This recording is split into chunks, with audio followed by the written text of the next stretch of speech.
This episode of the Bad Crypto Podcast is brought to you by eToro. Get a $100,000 virtual currency portfolio to test your mad trading skills and find out how to get some free bad coin socks. Visit badco.in/eToro for details.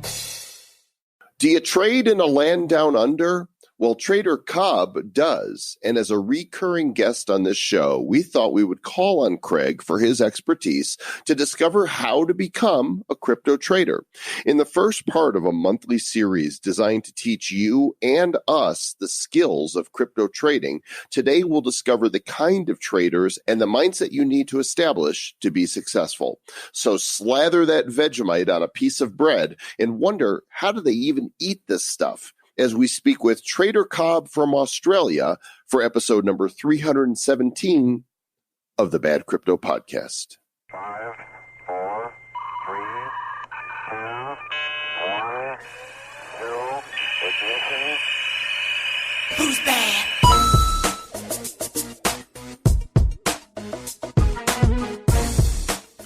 Do you come from a land down under? Chicka-bow, chicka-bow. Welcome to the Bad Something Podcast. Have you ever tried Vegemite? Yes. When I was in Sydney, I tried it. And It is horrible. rancid. Yeah, it's horrible. There's two things that are very cultural that I've tasted that I'm like, how does somebody eat this? If you've had Vegemite in Australia, or if you've tried poi in a luau in Hawaii. Oh my gosh. It's this pasty, nasty, hard pass stuff. You know what they should have said is, instead of a Vegemite sandwich in that song, like just hand them a package of Tim Tams. Have you ever had the Tim Tams? Mm-mm. Tim Tams are amazing. Tim Tams are like little Twix candy bars kind of things. Very good. They're like caramely inside, very good. Sort of like maybe a mix between a Snickers and a Twix. So their good. commercial should be, it's time for a Tim Tam. Tim Tam time. So what is Vegemite? It is thick, black Australian food spread made from leftover brewer's yeast extract with various vegetables and spice additives. And Foodstuffs. You know when yeah, it says foodstuffs? You know, it's like, I don't know. You can blame it on Cyril Percy Callister from Melbourne, who invented it in 1922. So that means Vegemite is approaching its 100th birthday. You know what? Vegemite. Happy birthday, Vegemite. Very good. This is great. Now, this is the beginning of a new series, folks. Once a month, we're going to have Trader Cobb on to talk about how to trade crypto. So this really is going to be a how-to, and you're going to have opportunities to maybe even call us up, right? We have a Bad Crypto hotline, 708-885-9030. And give us a call. Ask us a question. Ask Trader Cobb a question about trading that you want to have answered, and he'll answer it for you on a future episode. The next trading, the Bad Trader episode will be in the first part of November, so you got a little bit of time. But this is the first in a series of shows. We're going to be partnering up with Trader Cobb. We like his style. And we'll have an announcement for you in the show as well that we think our fans down under are going to find exciting. But you'll also find this exciting.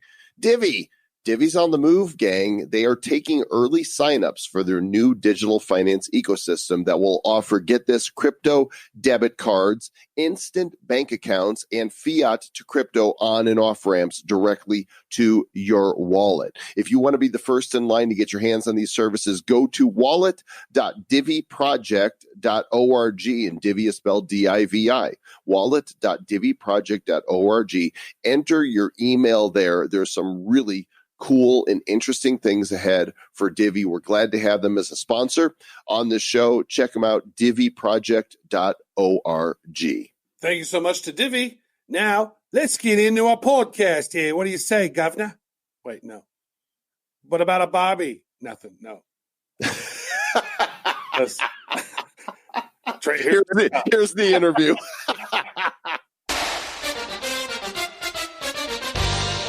And he's back all the way from down under for, I think, is it the third appearance on the show? I think it's third appearance. He's catching up. He's just caught up with McAfee. He's caught up with McAfee, but he needs to hit 7 to catch up with he who we do not name. Oh. Whose name rhymes with Blani Poas. It is the one and only Craig Cobb of TraderCobb.com, international educator, speaker in business trading and cryptocurrency, hosts the Trader Cobb Crypto Show, heard all around the world, and he is indeed down under in Australia, joining us today to talk trading. Welcome back, Craig, a.k.a. Trader Cobb. Boys, it's an absolute pleasure. Thank you for having me. Thanks for being had. Mm-hmm. The pleasure's all yours. So we thought that we would actually start having you on as a recurring guest because there is a subject that you go deep into in the crypto space that we don't really touch, and that is trading cryptocurrencies. And you know a thing or two about that. Yeah, mate. Look, it's going to be awesome. And just the whole purpose of this is not just to sort of go blah and just talk about what the market's doing every single day or every single episode. It's to really help people to understand, I guess, trading. There's a lot of misconceptions out there. I mean, there's so many misconceptions about what it takes, what it is. And look, I just want to sort of dispel some of those myths for two reasons. One, if you don't think it's for you, well, that's fine. But make sure you make the right decision based on some actual facts. And at least listen. Like, don't tune us out. Because you'll hurt Travis's feelings. I don't have any feelings anymore. I'm feelingless. Oh, which, by the way, what are you dressing up as for Cryptoween? So I got myself this badass snowflake suit. So it's a complete suit and a tie, and it's lots of snowflakes. And I'm just going to go around and yell at everybody for hurting my feelings. Are you going to have a American flag bandana like the dude out of Napoleon Dynamite with the flash pants? I think those he are should the have badass pants. Those are great pants. You need a custom hat that just says on it, "I'm offended by everything." I think that's the costume. Okay. What's the Thanks costume for making my costume for Halloween? Yeah, coming up on Halloween. I'm just going to wear it on regular days, just out and about. I'm just going to go to conferences wearing it if it fits good. Trav's here. He even walks a snowflake. Oh, he's offended. Okay, so where were we before I so adequately and interrupted? No, all good, mate. I was just basically saying, look, trading, I truly believe anyone can do it, but there's a certain amount of ingredients one needs to sort of take, and having an understanding for what it does take is going to be a lot better than, what most people do, for example, is I think that all they need is a trading strategy. That's probably 15% of what I actually do. There's a hell of a lot more to it, and I'm hoping that I'm able to sort of introduce people to what it actually takes to be a trader so they can make their own informed decisions. So 15%, only 15% is strategy. So what's the other 85%? Dumb luck? The other 85% is planning, structuring, mindset, routine, risk management, following through with, assessment of self, mentoring, all those sorts of things. So, look, it's like any business. The product is not the business. It's everything that goes on behind that product that actually makes that product successful. Trading is no different. Damn. You're the Tony Robbins of crypto trading. Right on. So this is going to be have you not noticed? This is a multi-part series, really, that we're starting, and we're going to piecemeal out, basically each month. So this is October 2019. I guess we need to come up with a cool name for this particular segment, but let's start at the beginning. Don't be a bad trader, right? Don't be a bad trader. There you go. Buy low, sell high. Yeah, and bad trading might be a wrong title, that one. Yeah, right. Yeah. So let's start at the beginning. Let's pretend you've got a room full of people, because you do right now. Our listeners here in the Republic of Bad Cryptopia are listening, and they go, all right, how do I develop this mindset? Where do I start?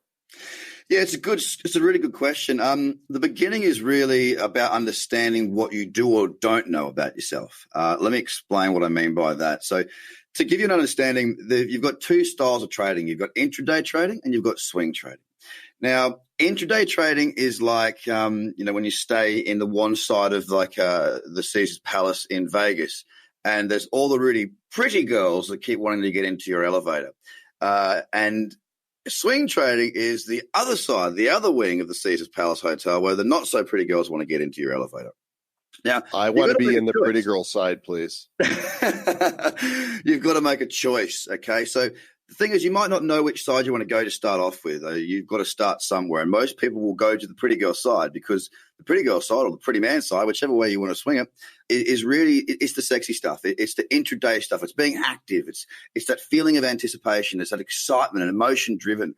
And that's where most people start. Now, they need to understand what each of these different areas of the market mean. If you're going to intraday trade, I don't have a problem with deciding that you wish to intraday trade, but you need to be aware that there are some things that are going to happen. For example, it's going to probably be a baptism of fire. Yes, you'll get more trades, and quite truly, that may actually be fantastic because your sort of learning curve does grow exponentially because by virtue of the fact that you're taking more trades. But you can also lose a lot more quickly.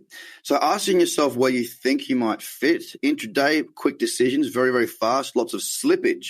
Slippage is when you don't get the fill that you'd like to get. So you might want to be in at $10,005. You might get in at $10,035. Now you've got more risk on that trade. Whereas swing trading, it's it's a much more measured, slower process. You can take more time to make your decisions, and we'll talk about later as we go through this series using a checklist-based trading strategy, which is how I trade.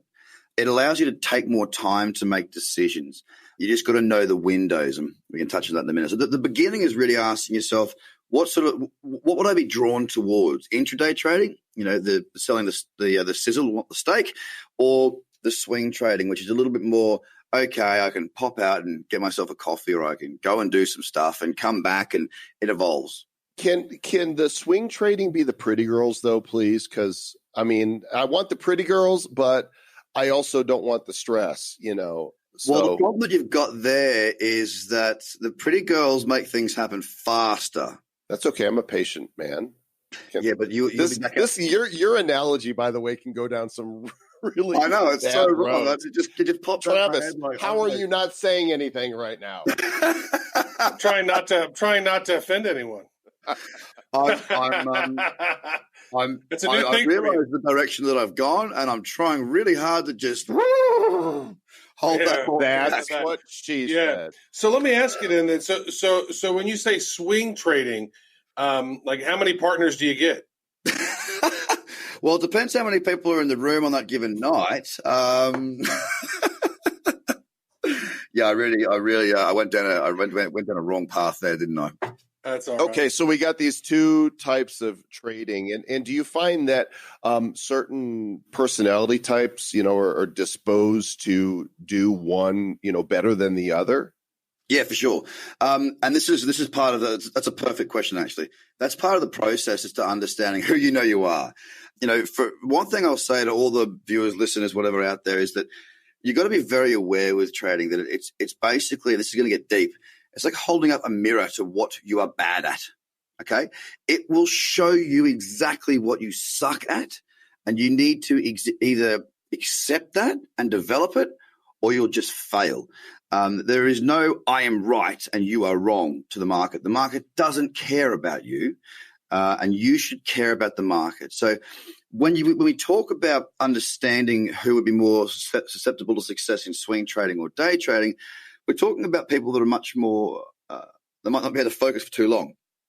But when they're focused, they can focus extraordinarily well. They're real sharp for small periods of time. And there are definitely certain personality types that you've met, I've met, that for short periods of intense focus, they're brilliant. Others, that's short. It's like, no. It's too much. I can't compute everything in my mind. So swing trading would be better for them. Now, there is a happy medium where you can do both, but you don't start there generally, not in my experience anyway. And as you learn more about yourself and the markets and how you fit into that narrative of marrying them both together, that's when you start to work out what you're going to do. I would maybe even bring it back a little bit further for some people who maybe don't even realize the difference, because you're talking about intraday trading and then swing trading. So, swing trading, just so people know, according to Wikipedia, swing trading is a speculative trading strategy in financial markets where a tradable asset is held for between 1 and several days in an effort to profit from price changes or swings. And so intraday is multiple times during the same day, and that can be a big headache. Yeah, it's intense. Like, I mean, just to give an example, I would, if I'm going to intraday trade and get down to those low time frames, I won't even touch the 1, 2, or 3 minute on Bitcoin, on Ethereum, even those big liquid contracts, right? I used to trade the 1, 2, 3, 4, 5, not the 4 actually, the 1, 2, 3, and 5 on the ES, the NQ, the TF, and the YM, which are the E-mini for the S&P, the Dow, the NASDAQ, and the Russell, because there's a lot more volume there. You just got to be aware that intraday trading, it does restrict what you can actually trade, okay? So if I'm going to be trading, say, on a 15-minute and 1 hour time frame, I'm going to be looking at Bitcoin, Ethereum, maybe XRP, and maybe Litecoin, just top 10. That's it.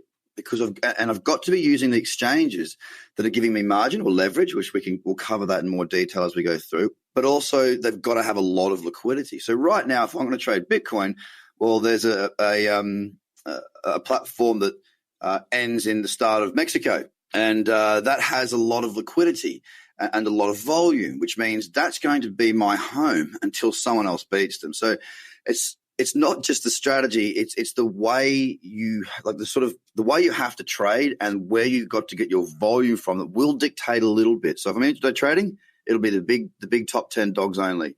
I'll be using margin, and I'll be looking for the area that I can get the most margin and the most liquidity, because if you can have 500 times margin, which some platforms are now offering, but if you don't have the volume to get filled, it's not going to end nicely. Yeah, if you're dealing with 500 times of margin and you make a wrong decision, you just hosed your life, right? I mean, like, you have to pay that back. Like, you don't want to overextend yourself and give too much margin if you can't cover it on the back end if something tanks or something crazy happens, right? Oh, absolutely. And this sort of surrounds risk, which is another area that we need to spend a lot of time on. But just to touch on that quickly, Trav, while you've brought it up, mate, the leverage is not the killer. It's the way one manages their risk or fails to do so. So I'm very used to trading, 100, 200, 300, 400, 500 times leverage, because I've traded foreign exchange for a long time, for 13 years of my career. Out of that 13, I mean, like the last 2 years have been the only time that I've actually focused nearly exclusively on crypto, because why not? The thing's so volatile. It moves so well. There's no other market in the world that compares. But, it's about how much you risk on the trade and understanding how to manage your risk. So let's say I've got a $10,000 US account, right? And I go, okay, I'm going to risk 1% of that portfolio, which is $100. Now, if I got 500 times margin on a $100 position, that's great. It means I can handle a much bigger position, but I'm still only risking that $100. Now, if I get in and it moves against me, because I'm only risking $100, not the full, maxed out, biggest contract that I can possibly have, it's actually not going to hit me too badly, unless, of course, something very, very diverse happens and it moves extraordinarily fast on a very tight stop loss. So once people know the type of trading that they think that they are more sort of programmed for, intraday or swing trading, it will also help them to understand how they can risk manage. Like I touched on before, if you're going to be intraday trading, stick with the top 10, use margin, and then it comes down to the risk management. There's a lot of areas where risk comes into it as well. It's not just about how much you risk on the trade. What, there are some of us that, I trade a little, but what makes somebody a trader? What if I buy something and I hodl it for a few months and then I trade it? Like, am I not a trader? I'm just an investor? What about more long-term investing? Is that something that's just not in your wheelhouse? No, it is. It is, man. Like, I mean, look, at the end of the day, I've got two portfolios. One's an investment portfolio and one's a trading portfolio. I definitely back myself as a trader a hell of a lot more than an investor in this space. And I'm still trying to work out. I mean, look, and the reason is, boys, is that for me, being a traditional investor past, and still present, I just haven't been doing as much of it lately because the markets are inflated, and I like being in cash or Bitcoin for the time being. What fundamentals mean to me is being able to look at a publicly listed company and see exactly what they're doing. I want to see the price earnings. I want to see who the people are. I want to see their past records. The only thing that I can see that's similar to crypto is the team, what they have come with, what they have done in their past life, who their connections may be, and how honest or whatever they may be. But I can't go in and look at the revenues of a crypto company. I can't go in and look at the partnerships, the deals they've done, their debt ratios. all these things I can't see yet. So for me, fundamentals in crypto, the way I would suggest fundamentals and the way I'm used to them, they're just so far away for me that even my fundamentals are still heavily speculative. I'm about 70% Bitcoin and then about 30% across some other tokens. But yeah, holding is fine. You just got to find something that suits you. I'm not here to tell everybody they must trade. It is wise to know a little bit about the markets, though, because, I mean, how many people held through 2007 and they're still holding? Yeah, that's true. So now we know swing trading and intraday trading. Then what are some of the other sort of fundamentals that people need to be thinking about before they start trading? And just for people so they know, is like you have a serious background. You just mentioned 13 years of trading Forex, and you've done some other investment type of stuff behind that. Here are a lot of folks who maybe have never done it. Like I've done some trading, but like there are so many things like indicators and stuff. Like I just have no idea, but I feel like, oh man, if I knew that there was a couple of these indicators that I could spot and see, oh, here's some key things, and that would be nice to know. But I think a lot of people probably don't know that. I mean, yeah. I wanted to study candlesticks back in the day, and so I know a little bit about some of the patterns of candlesticks. But when it comes overall, most people have no clue how to do this stuff. Yeah, mate, I'm with you on that. Look, at the end of the day, I'm a labourer's son. All right. So my dad's a builder. I worked on site, lifting bricks, cutting concrete, doing this sort of stuff. Right.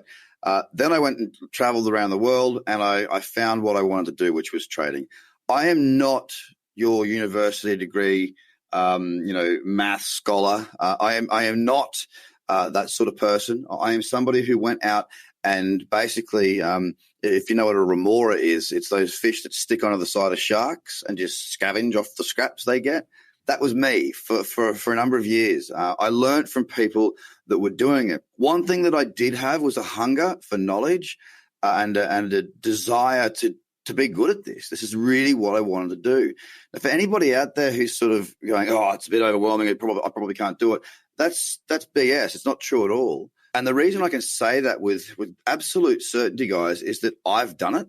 And not only have I done it, but I've managed to create this checklist thing. And look, just so everyone's aware, like, I've been trading these checklist-based strategies for the last 9 years without changing a single thing.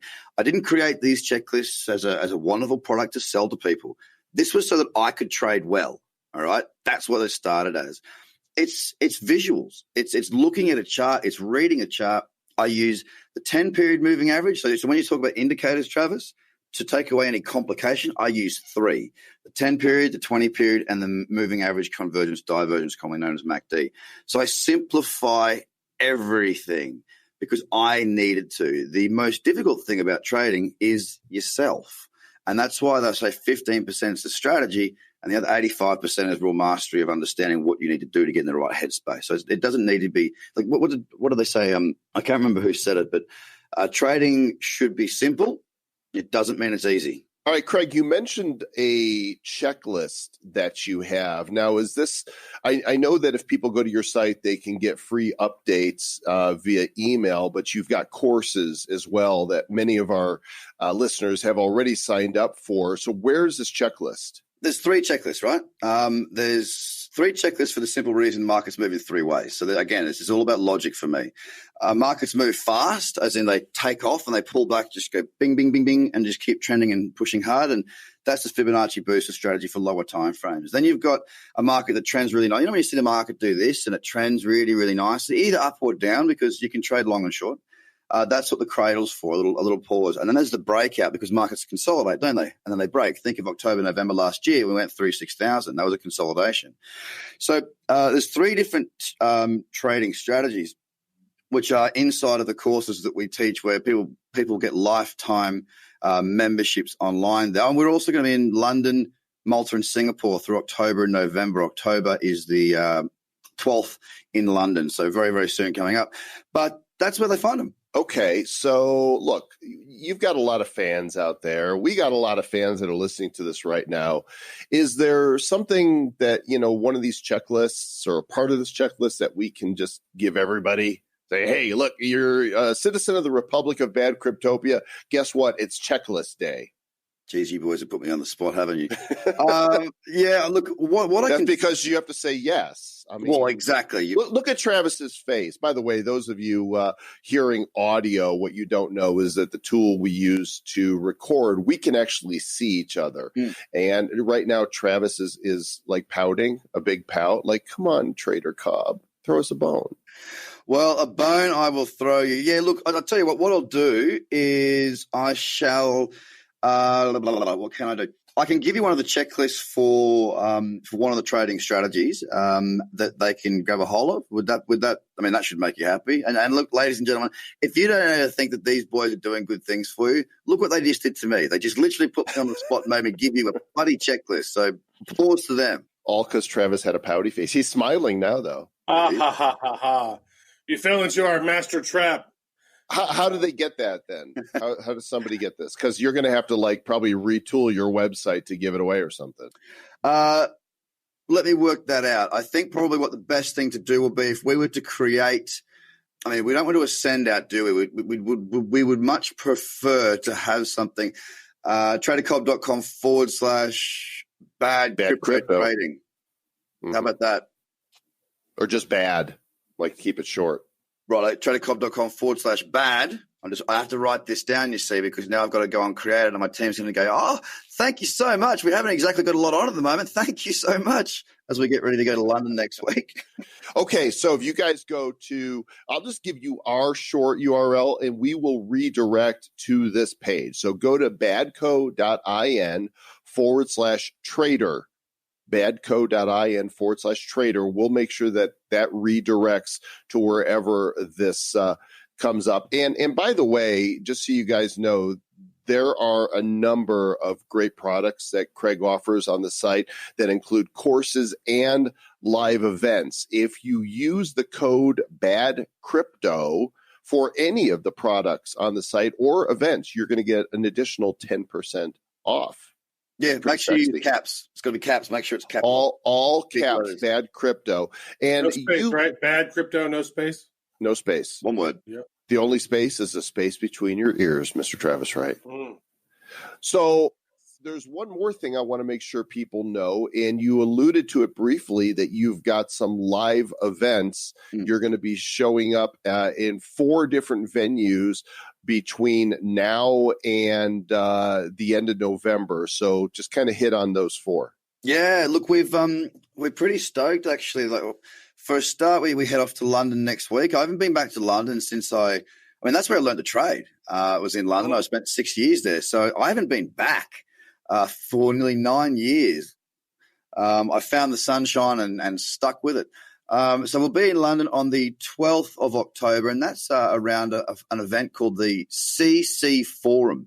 I mean, this event is like, you should check out the list, man. Like the speakers are insane.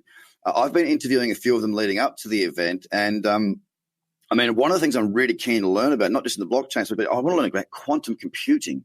That sounds like a very, very big new frontier. So basically working with these events companies to bring an event either at the beginning or at the end of it. So the CC Forum, anyone who joins up, by the way, I think we've got 30 free tickets. So anyone who does decide they wish to come along to the one-day classroom event, you get a free ticket for that. And then from there, we go on to Malta is next.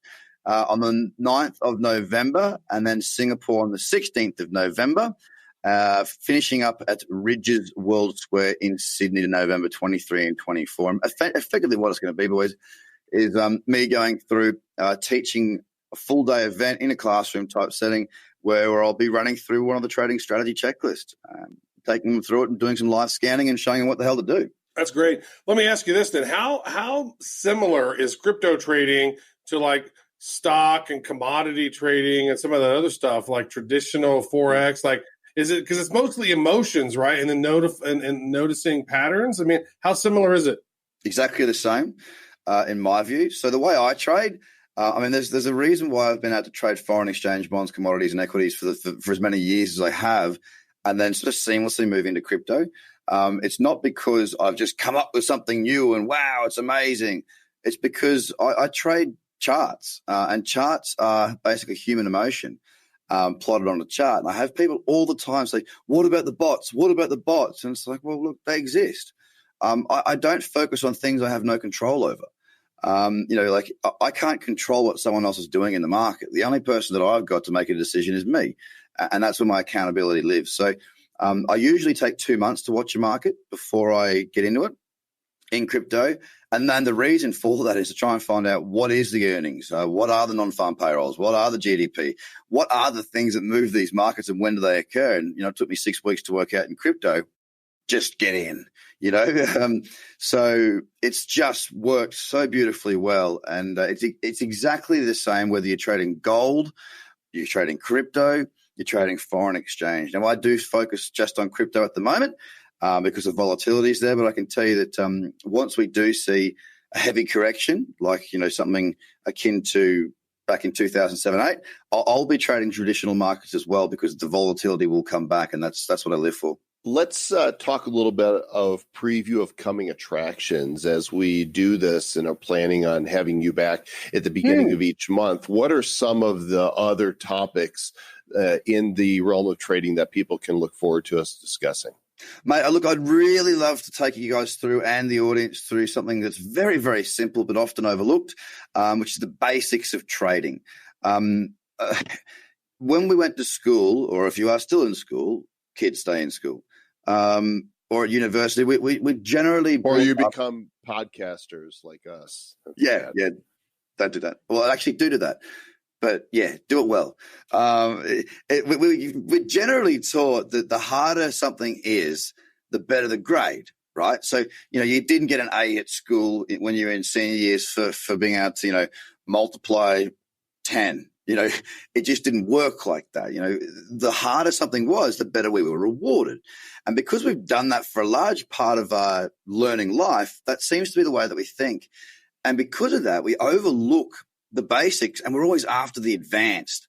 The advanced is not what you think it is in trading. So I would like to just skim away or just sort of cut a lot of the crap out, focus on what is, teach about optimal chart structure, and start to walk through some of the different parts of trading that I think people don't understand the way that they should. I think that's really going to be valuable for the audience. Cut the crap. Yep. Great. And we'll do our best to try to have you near the front of near the first part of the month. That way folks can always in their mind go, oh, it's a new month. Let's go make sure to tune back into Bad Crypto to tune in. I mean, the people should be tuning in every week to every episode anyway, but just a nice little gentle reminder. We'll have Trader Cobb on near the beginning of the month and chat about some of the stuff. I'm excited to learn about a lot of this with you. So I'm going to have questions because I'm a very piss poor trader. It doesn't normally work out for me. And just because the trading of the shorting is always like, I've known oh man, I could make a lot of money right here if I knew what the hell I was doing.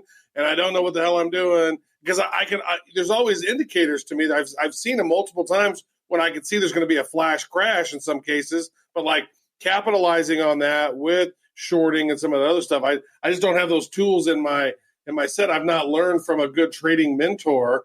And so I think that this is exciting to kind of learn some of that stuff. Well, let's do it, man. I got no issue. Look, I'm pretty straight. If I can't answer the question because I don't have the understanding, I'm just going to tell you. But there's not much in trading, especially around the way that I trade, technical analysis and using margin. There's not a great deal I'm not going to be able to help with, and I think that's what's going to be important. You guys can throw whatever questions you like at me, and then the audience, if they want to put it in the comments for next show, please be involved. Ask me what you want to know.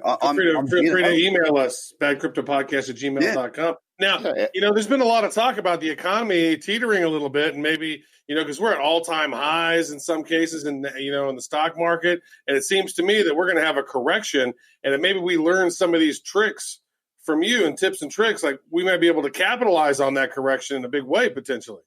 Well, mate, that's what it's all about. Absolutely. Look, one of the best things about trading, and people might just roll their eyes at this, but it genuinely is a recession-proof tool. Whether the market goes up or down, we can make a living from that. Now, I can tell you back in 2007-8, during that the GFC, as it's known now, I stopped telling people that I was a trader because I was a scapegoat. The media were beating up. It's the short sellers. All the banks were saying it's not the bloody short sellers. I'm trading a derivative of the underlying asset class. It's got nothing to do with me. The reason that the GFC occurred was because of poor lending practices and irresponsible management. Simple as that. I was a scapegoat. So you'd go to a barbecue and you'd meet people when I was in London and they go, what do you do? I'm like, sales. Because it was easier than saying I'm a trader. Because I'm Sales Cobb.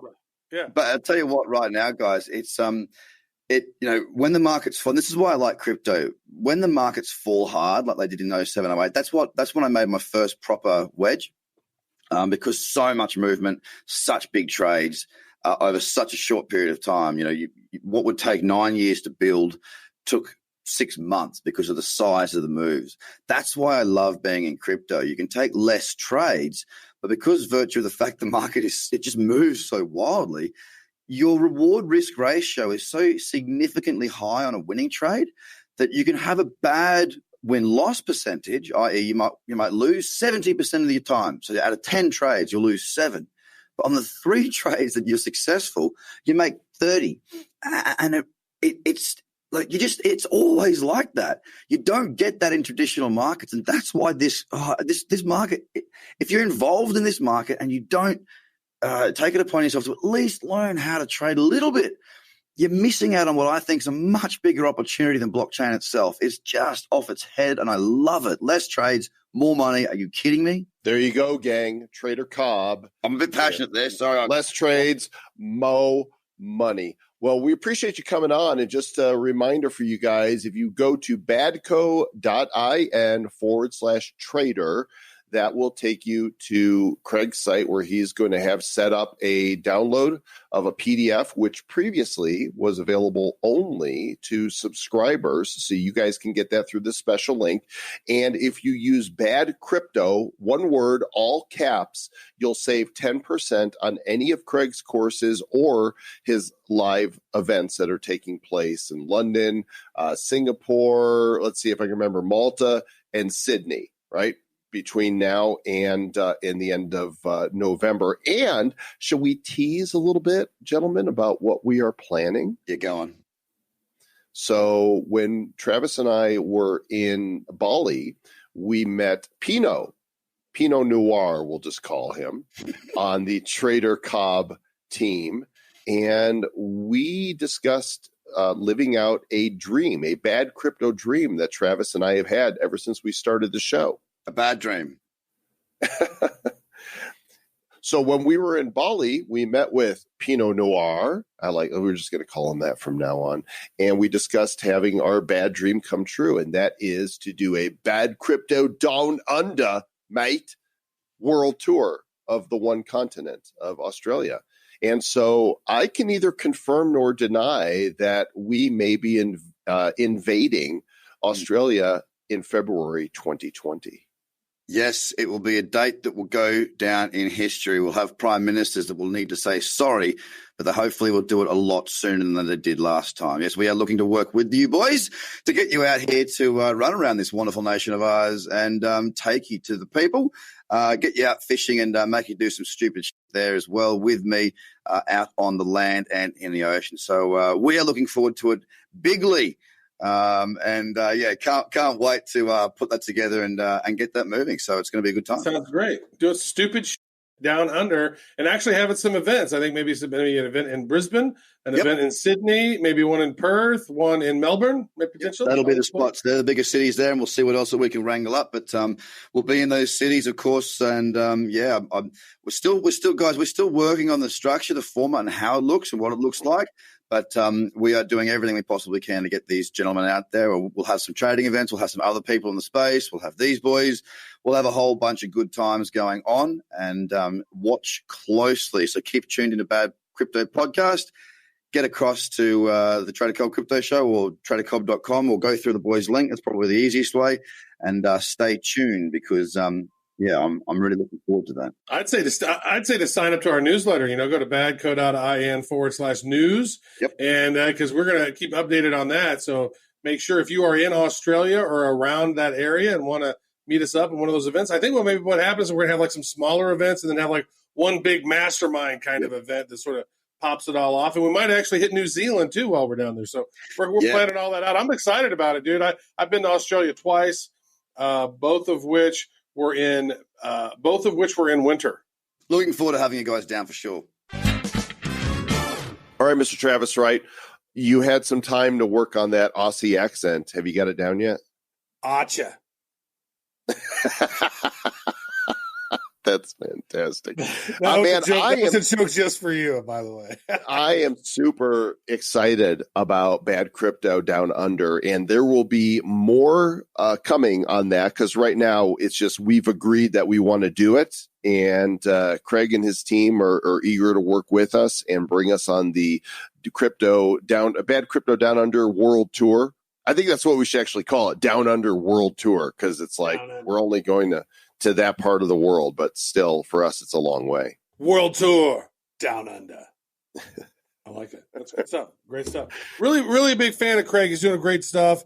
And I think it's going to be exciting to have an opportunity there in February to go to some of those places. I've been to the Brisbane airport and I've been to Sydney twice, but I've never been to New Zealand. I've never been to Perth. I've never been to Melbourne. And so I'm excited to go to those places and meet our fans because we have so many fans down under. It's like a disproportional amount of people really like our humor for some reason. Weird. You Aussies, you're like, you know what? You're super smart. That's what you are. Mm-hmm. See how I saved that? It was going to go down really bad road, but I saved that. Want to give a shout out to our other sponsor for the show, eToro. By now, certainly by now, you have downloaded the app, right? Right? Mm-hmm. Come on, gang.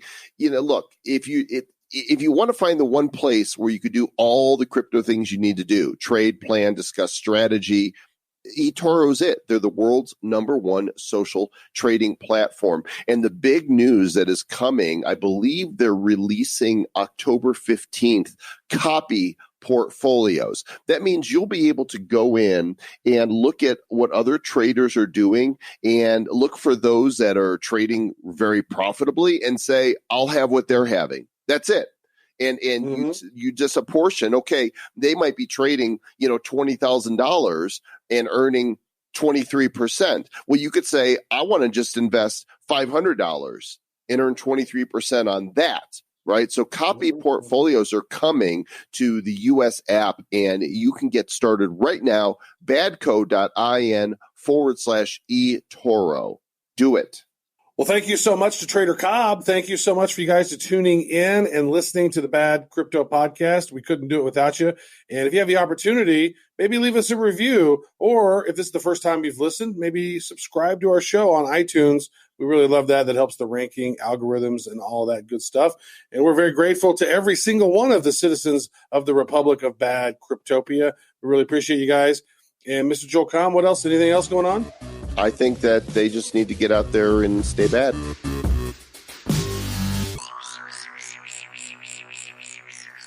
Who's bad? The Bad Crypto Podcast is a production of Bad Crypto LLC. The content of the show, the videos, and the website is provided for educational, informational, and entertainment purposes only. It's not intended to be and does not constitute financial, investment, or trading advice of any kind. You shouldn't make any decisions as to finances, investing, trading, or anything else based on this information without undertaking independent due diligence and consultation with a professional financial advisor. Please understand that the trading of Bitcoins and alternative cryptocurrencies have potential risks involved. Anyone wishing to invest in any of the currencies or tokens mentioned on this podcast should first seek their own independent professional financial advisor.